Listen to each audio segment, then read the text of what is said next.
There's a moment in the evening, you probably know it, when the house finally goes quiet. The TV's off, the dishes are done, and for a while, that silence feels like peace. But then it shifts. It's no longer comforting, it's heavy.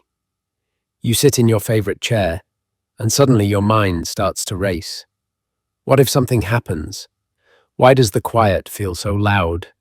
If that sounds familiar, stay with me, because this isn't proof that something's wrong with you. It's just what happens when life finally slows down. And all the feelings you once outran finally catch up. The truth is, you're not broken. You're simply being invited to listen, maybe for the first time in years. When the Buddha spoke of suffering, he didn't say it came from life being painful.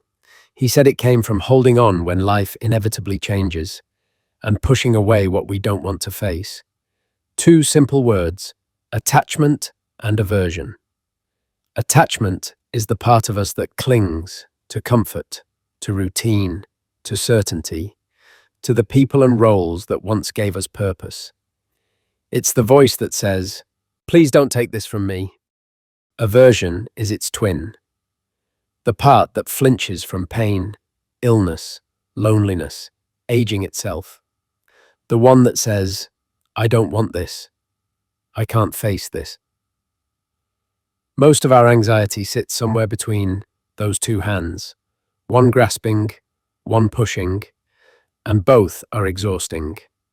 Let me tell you about someone who learned this the hard way.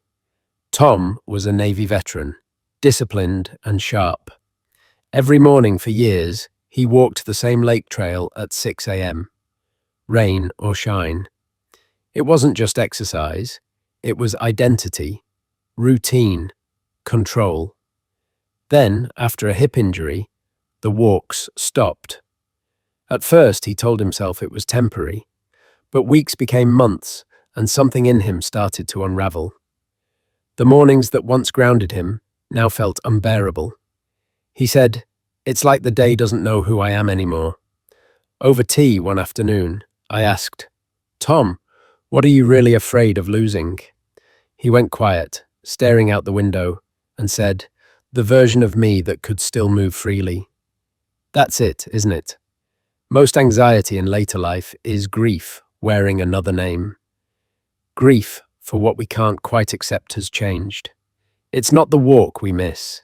It's the self that used to walk. But the Buddha's words are simple and unflinching. Whatever is subject to arising is subject to ceasing. Everything changes: bodies, relationships, emotions, even the fears themselves. We can't stop the waves from rising and falling, but we can learn to stop fighting the ocean. When Tom finally stopped seeing his morning pain as proof of loss and started seeing it as an invitation to meet himself differently, something softened. He began walking again, slowly, shorter routes, pausing often. He told me later, "It's funny, I used to walk for distance. Now I walk to notice the wind, and that's the quiet miracle of letting go." When you loosen your grip on who you were, on how things used to be, the anxiety that's been gripping you loosens too. Peace isn't found by getting things back to how they were. It's found by opening your hands to how they are now. Every storm of anxiety begins with a single cloud, a thought. It can drift in out of nowhere, whispering, "Something's wrong," or shouting, "What if this never gets better?" And before we realize it, we're no longer sitting in our living room. We're trapped inside the weather system of our mind. But here's a sentence that has changed lives for centuries. This too is just a thought. Let it land for a moment. Not every thought is true. Not every thought deserves your belief. Some are echoes of old fears. Some are habits your brain has been rehearsing for decades. Protection mechanisms, warning bells, leftover noise. But a thought, no matter how loud, is not reality. It's a cloud passing across the vast sky of your awareness. A monk once said, "Don't believe everything you think.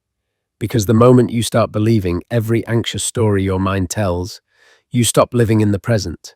You live inside a prediction, a memory, a ghost. Let me tell you about Marlene. She's 76, recently widowed, living alone for the first time in 50 years. One evening, she told me, "Sometimes I sit quietly and my mind just takes off. What if I fall? What if I forget to turn off the stove? What if no one finds me?" Her heart would race, her breath would tighten, and she'd feel trapped, even though nothing had happened. Later, in a mindfulness class, her teacher asked everyone to write one sentence. "This thought is not me. It is just a thought." At first, it felt silly, but every time the fear returned, she whispered it to herself. Slowly, something began to shift. The fear didn't vanish, but it no longer swallowed her whole. That's the quiet power of seeing thoughts for what they are, temporary visitors. You can acknowledge them. "Ah, there you are again," without inviting them to stay. And that simple act of noticing, instead of believing, breaks the spell. As teacher Ajahn Chah once said, "If you let go a little, you'll have a little peace. If you let go a lot, you'll have a lot of peace. If you let go completely, you'll be free." So the next time anxiety comes with its list of warnings, what if I lose this? What if I'm alone forever? What if I'm running out of time? Pause. Breathe.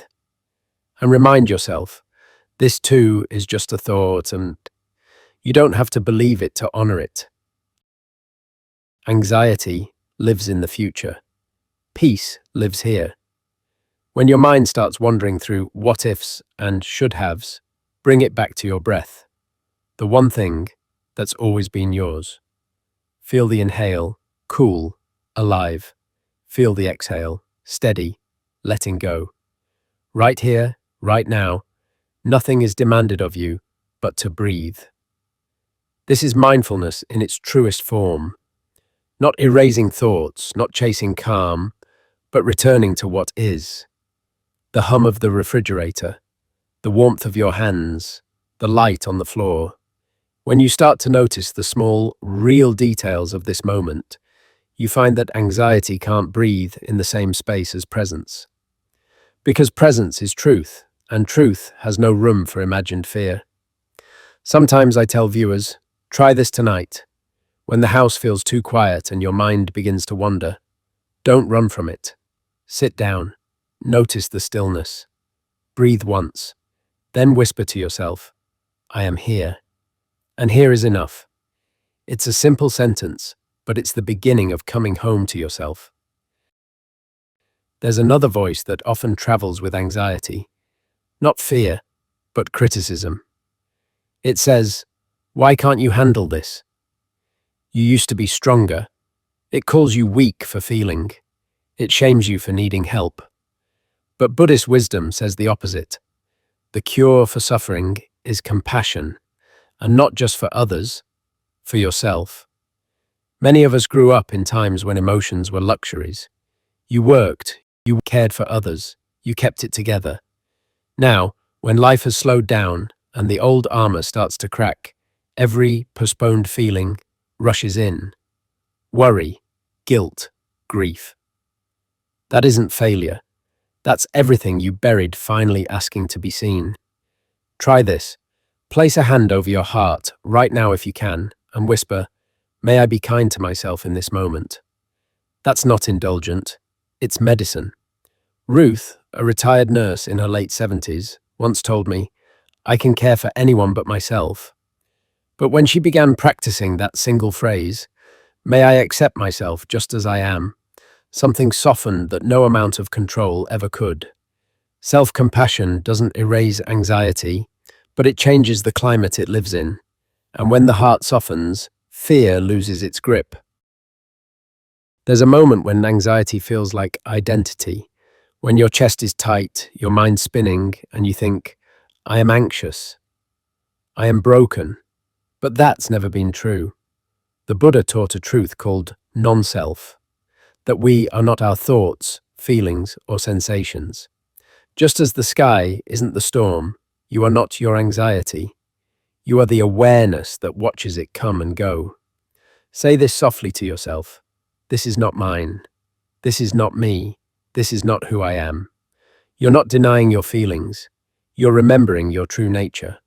Every time you say it, a little more space opens between you and the worry. And in that space, peace returns. Even now, as you listen, take a breath. Feel your feet on the floor, your body supported by the chair, your chest rising and falling. You're still here, still breathing, still whole. Anxiety may visit, but it doesn't own the house. The Buddha never promised a life without storms. He promised that peace was possible within them.